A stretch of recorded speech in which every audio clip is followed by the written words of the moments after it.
Okay, well, welcome to the Hill. Visitors tour the sleepy town of Easton in Maryland, which may have just become an historic landmark in American history. This story really goes back to the 1770s in order to really understand how this came about. It was during an archaeological dig that researchers unearthed evidence that this neighborhood, known as the Hill, could have been the oldest community of free African Americans in the United States, settled at a time when most were enslaved for nearly another century. We're able to tell completely, fully the American story, not just a black story, because it is American history, of how this integrated society was sustained.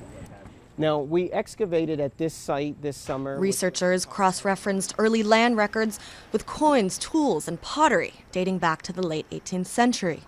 Proof, they say, that free blacks and whites lived together on this property around 1790. But locals, many of whom can trace their Easton roots back hundreds of years, aren't surprised by the discovery.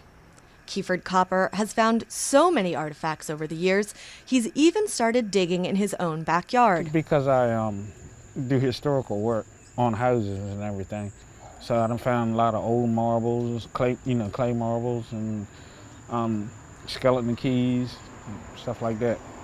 This region, rich in history, was also home to abolitionist heroes like Frederick Douglass and Harriet Tubman.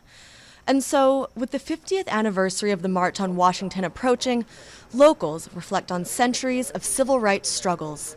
So as we commemorate in perpetuity these different milestones in our history, like the 50th anniversary of such, we can always come back to a place like this, America's oldest, that can speak to all these different eras of our history. Green cautions that tours and research will continue for years. There is still much more work to be done.